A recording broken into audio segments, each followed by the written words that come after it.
say? And a Grammy kid I said that to the world right now. You see me I say? New Jersey's finest.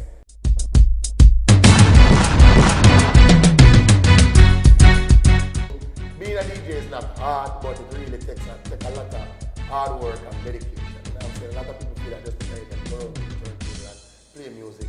That's the only thing. It takes more than that, you know what I'm saying?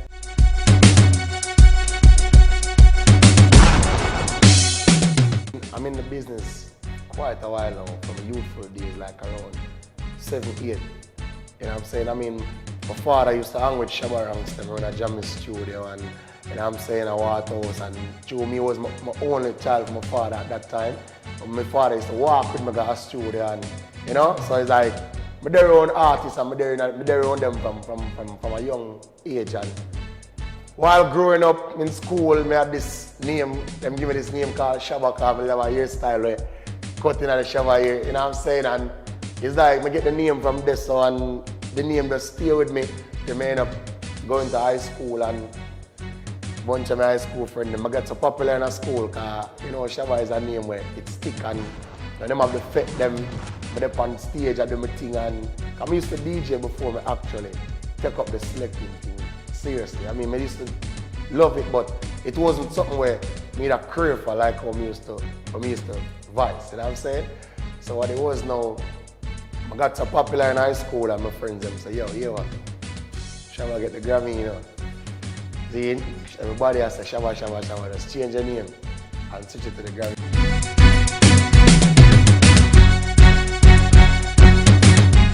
So, I'm gonna start from Kesha Park on the Gully Bank, which is Red Hills Road. That's where it all started.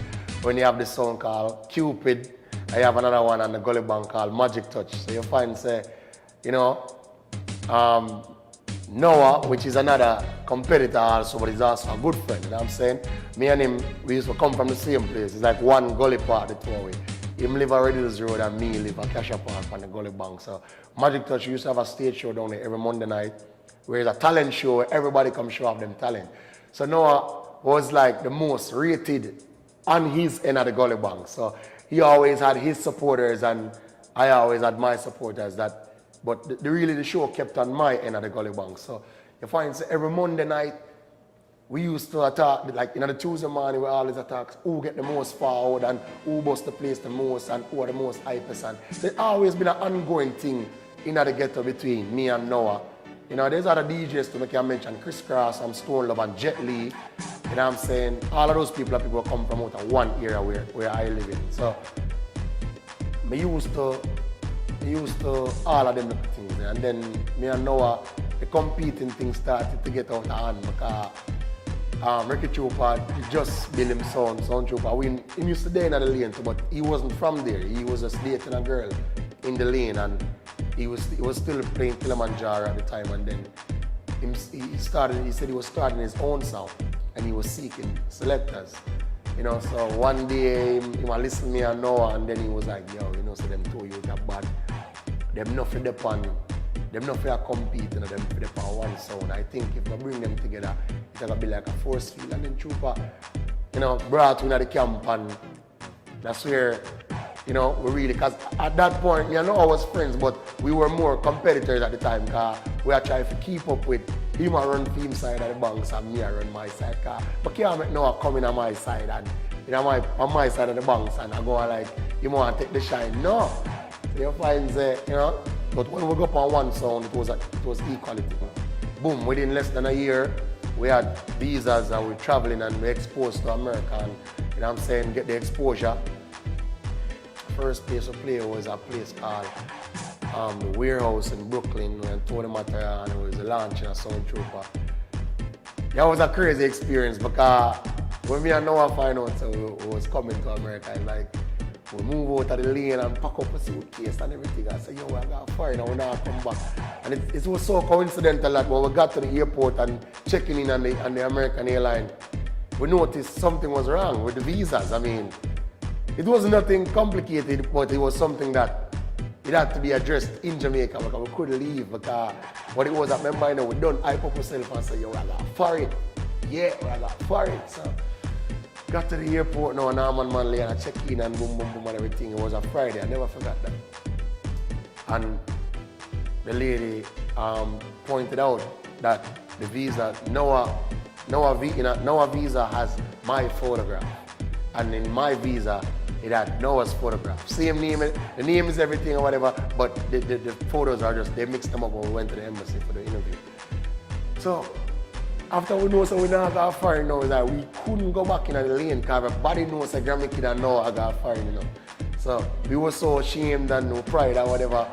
We went uptown, New Kingston, to stay by a friend house and went back to the embassy, them did an emergency thing and switched them up and we left on the first flight out in the morning, the Saturday morning, coming to New York. So when we get to New York now I look for me and say, Grammy, wake up, because I was sleeping, I was exhausted and tired, and I say, yo, Grammy, wake up. I said, wake up what? I was like, yo, reach with America. You find that time it was just a joy in our hearts because we were young at the time and we are come America, we are come experience what I go on because we only used to go to some Caribbean islands and but now we are get the real exposure.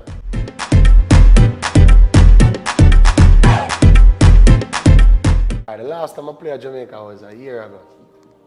A year and a half ago I think, because I was down there for like the Christmas and there was a lot of parties scheduled in the era when I come from Cassia Park. So, and those are big events that keep every year. So, like, everybody saw me on the flyer, knew I was coming down. Everybody hit me up on Facebook, Twitter, BBM, like, yo, Grammy, you really come? You know what I'm saying? So, the response was crazy. I'm not even gonna lie. Because they did not only accepted me as a person that came from there, but based on how I'm playing and, you know what I'm saying? Because one thing, I make sure, say, I have to make sure that I know everything what I go on in Jamaica. And in case I go down there, nobody will look at me like I'm stupid.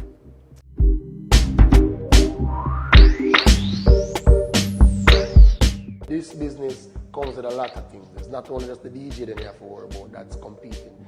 You have fans out there, you have to call them competitors also, because there's nothing bad you can tell a man if he must say a banky of him DJ, if banky go dead him, I go dead it banky. Grammy, I just saw it go. So you find say to each his own, everybody have their own preference, you know what I'm saying?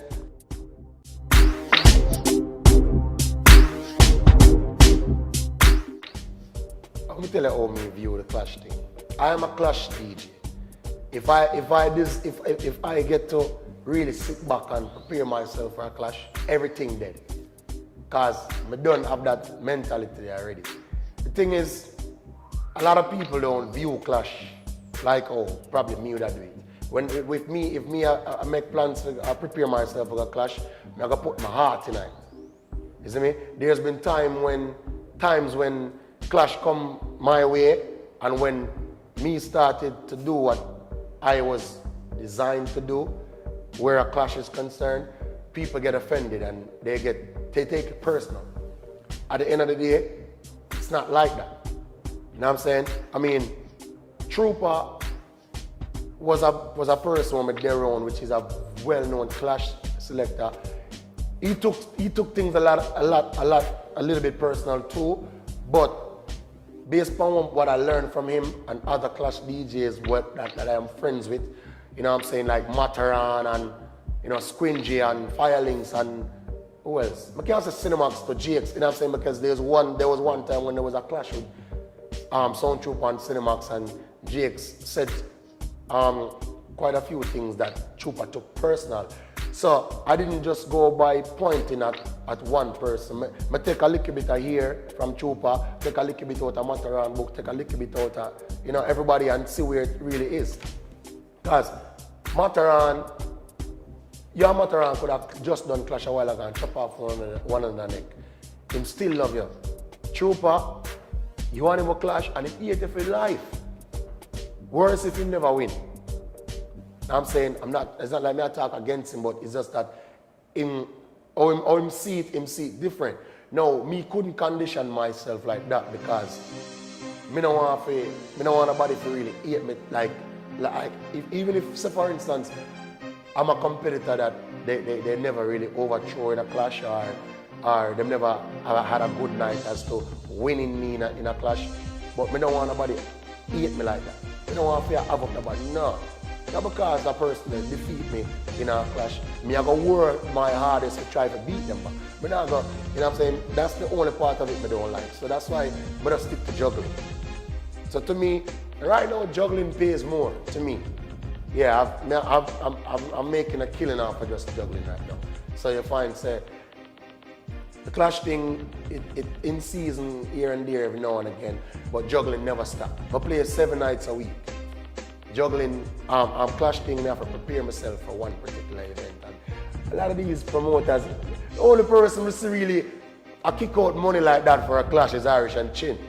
So, I'm not going to want to play for every man where I want to keep a clash. Because some man just want to keep a clash for them just, he's probably a fan to have another competitor that he wants to put up against another DJ and feel like, nah, I'm not depend on that. Irishandchin, I never see him pick sides yet. I see him cut songs for Mighty Crow. I mean Chin, just to be more specific. Chin is the man who I know where. Love the clash thing. I see him back sound before, which is Mighty Crow and whatever. And I never see Chin act in a biased way. He always stand him ground. Even if I cut the song, I'm gonna get cut. That's his job. You know what I'm saying? But as to the performance, him not go on like him want to say, yo, no man can diss my sound, no, I'm not them thing there. Him allow it up to Sammy and Simon to put out them best and bring out what them can do, you know what I'm saying? So people can say, yo, them youth are talented and whatever. And that's the only way, that's the reason, that's the only view of the clash thing.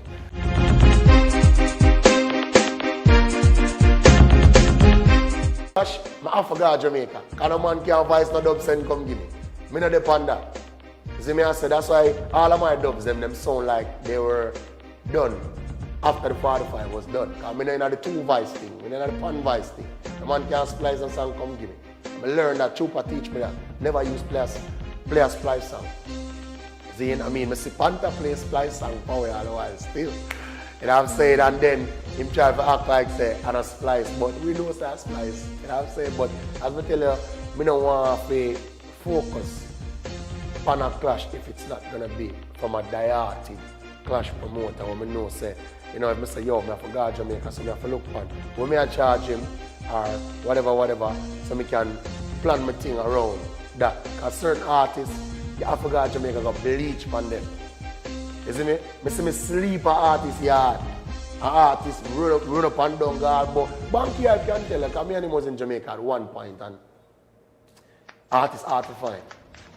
Yeah, some of the time them artists I want your bill and all a medi and whereas when you're ready for the Rasta man, yeah, it's a lot of things.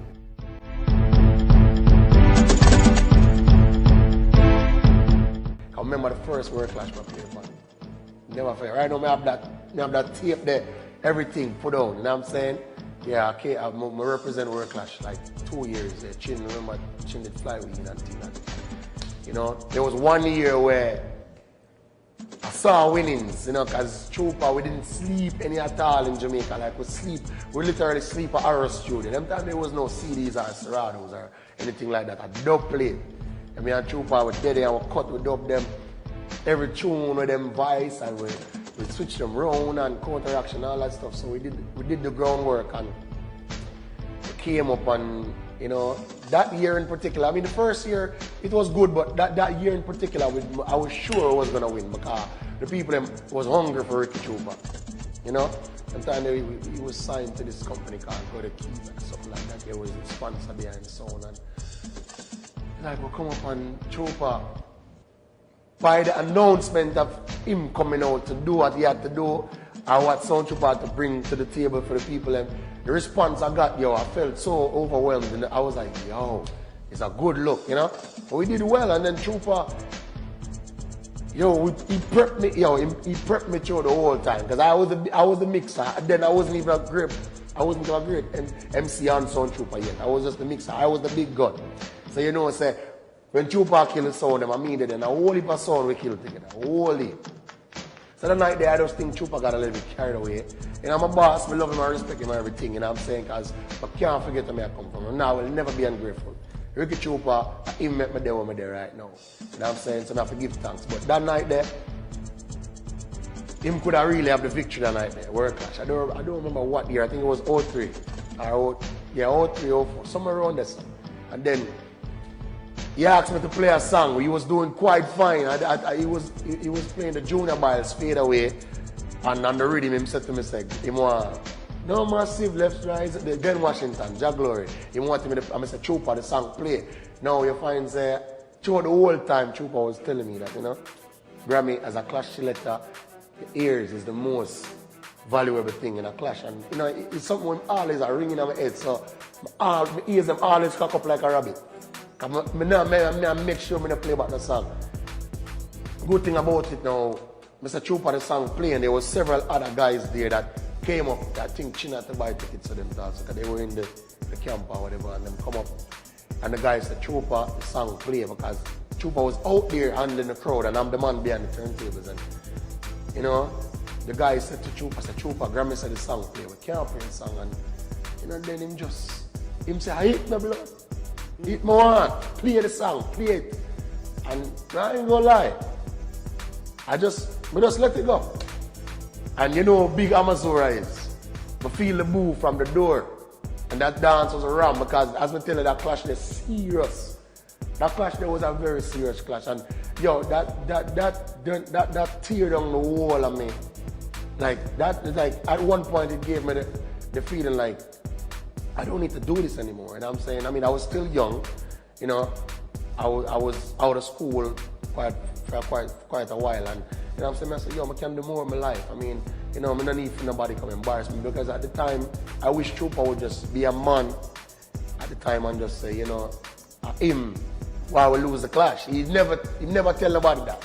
He just make it look like me play about the song, and I had other people that was there that stand up for me. I was like, no, Grammy really did his part. Grammy tell him say the song play, and he just still wanted the song to play. So from that, I just left the sound.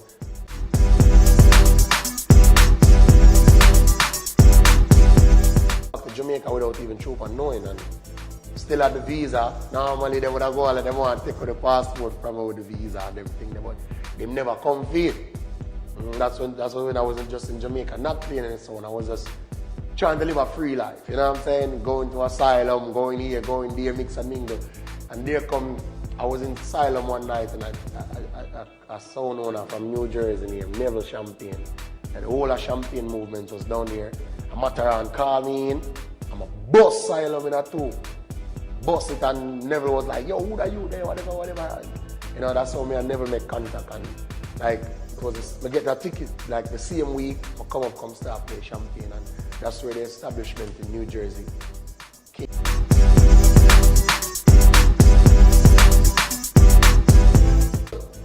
New Jersey is a party capital that really only party on the weekend. Because New Jersey is not like New York, where you don't know, that's the city that never sleep, or the state that never sleep, however they want to put it. New Jersey is more of a weekend party spot. We have tried weekly events before, that some of them came out successful, you know what I'm saying? Remember back in the day we had this thing called Early Thursdays, and G-City had a thing in the hut one time called Dollar Black Thursday. It was a time where we had weekly events, but it's not something that Jersey people really crave. But on a weekend, Friday or Saturday, you're good to go. Definitely. So you find, so that's why I have to really expand or establish myself, not only in New Jersey. I had to establish myself other places, like New York for one, every night. So me go to New York at least 3 or 4 nights out of the week, and when I touch the weekend, Jersey is a place. Sometimes I do 2 places on the weekend. I come to Jersey, I there at Jersey, I shot a thing at Jersey, and then I shot Ghana Bridge. Coming on New York party, then I'm going to do maybe later or whatever. So.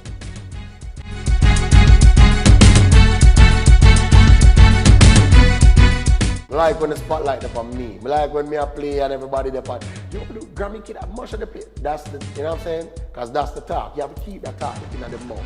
Yo, Grammy kid, chill on the place. Or when I work, or I'm up on a chair or a bandstand or whatever, anybody we have, you want to say, yo, so. Right now, them things that I like to see them.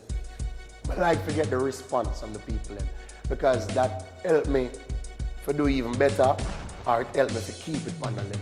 Because without that, you know what I'm saying, it's a wrap.